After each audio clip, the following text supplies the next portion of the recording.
Woo! What's up, guys? This chapter shows the culture that Juha has set up for the Stern Ridders and for the Quincy's in general. You saw the same culture presented when running away from the fraction of the third Espada. She was just killing Quincy's left and right. One tried to leave, and Stern Ritter J immediately killed the Quincy that was running towards them. And I think that's the fear that's their culture. They don't help each other out, and if you require help, you'll be judged and you'll be killed by Oswald. It's quite depressing, actually. So Chengdu lost to Toshiro when Toshiro got his Bunkai back, and the same thing for BG9. He lost to Soy Fun when she got her Bunkai back. But like they said, they resuscitated right after Volston deactivated for them. I'm curious whether they finished off the captains that were there. At least with Soy Fun, her lieutenant should have probably carried her away to a safe location, but with Toshiro fell right there on the roof. So I don't know. He could have been finished off, but knowing these villains, they didn't finish him off because that'd be common sense. First of all, I don't know how the beaten Stern Raiders came back to Juha. I find it hard to believe they come back on their own, especially after hearing BG9. BG9, he's petrified, and he seemed so android-like that nothing could scare him. But yeah, even BG9 is afraid of death. Before all this happened, Hoshwalt was still trying to get the Shunzi so that he can beat him off, he can beat him off, he can beat him off, he can beat him off, he can beat him off, he can beat him off, he can beat him off. He breaks their first barrier, immediately creates a second barrier, an even better barrier, and he's about to show off his power. He's about to display a violent method. Of course, Kubo wants to tease me and say, "Oh, look, what? Oh, no, you don't get it now."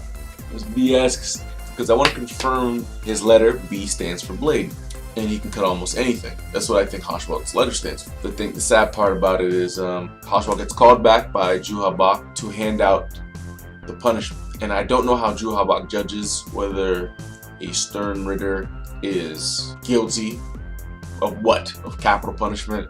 But it seems like Juha has a zero tolerance policy. That is not how captains work. Even in the Soul Society arc, lieutenants got healed. Yeah, only Rukia and Renji were thrown in jail because of Byakuya. He was a dick then. But it's hard to imagine anyone losing now and being sent to prison. Even Madarame, who lost to Ichigo, was in the hospital, and Kenpachi didn't do nothing. Kenpachi just wanted to know where Ichigo was so he could fight him himself. So to see them being handed capital punishment and dealt by another Stern Ritter nonetheless, that just sucks. And what makes it even worse is that if what happened is verified in next week's chapter, we're being robbed of the opportunity to see Chengdu's Volstan state and the true extent of his letter I, the Iron, and also BG9. I really wanted to see that. It's disappointing that the Quincy's are like this. I don't know if the Nazis were like this, but the Quincy's remind me of Nazis. I don't think Nazis killed their own, but I don't know. But anyways, Hoshwalt rushes back, and Shunzi makes a snarky remark saying, "I'll be waiting for you with tea." Obviously, Shunzi's gonna set up a trap, and I can't wait to see Shunzi's Bunkai. I hope when he fights Hoshwalt, he shows his Bunkai. I think Shunzi's gonna lose, and I don't know who's going to beat him. Ichigo may fight Hoshwalt. Sorry. Right there, you may have to beat him. It'd be nice if he just had to fight Juha and then Ishida. So Hoshwalt rushes back. BG9 is terrified. You would see why, but I thought he was partially android. He fears death, means he is alive. Chengdung wasn't as afraid because he has letter I for the Iron. Chengdung says, "Did you forget my power? The Iron Chengdung. It's easy for me to stop a blade like yours." So he says that he won't let anyone but His Majesty kill him. And speaking of that, I wonder why the Majesty just doesn't kill himself. He certainly has the powers. He's the one who handed out these letters. Why does he call Hoshwalt to do something he could do with just lifting his finger? He's that powerful. Maybe it's beneath him to kill Stern Ritter. Maybe he doesn't kill Quincy's who aren't on the verge of death. The chapter's incredible. I feel uncomfortable with the Stern Ritter, is that they're monsters, even to their allies. I don't even think the Espada are like this. The Espada show some camaraderie, and they're hollows that fight like Shinigami.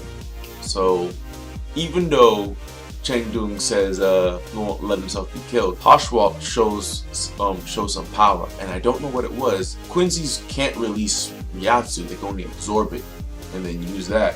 But it appeared that he was releasing Ryatsu, and then he forced his blade to cut Chengdung. And there's my theory again.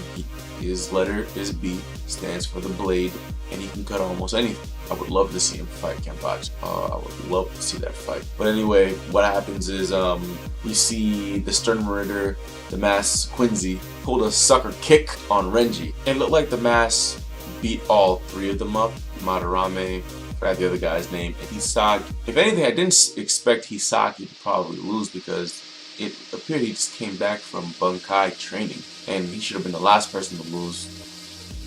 But the coolest thing happens next. These two come down like bosses. Renji and Ruki. They grace wherever they're at with their foot. Come down like bosses.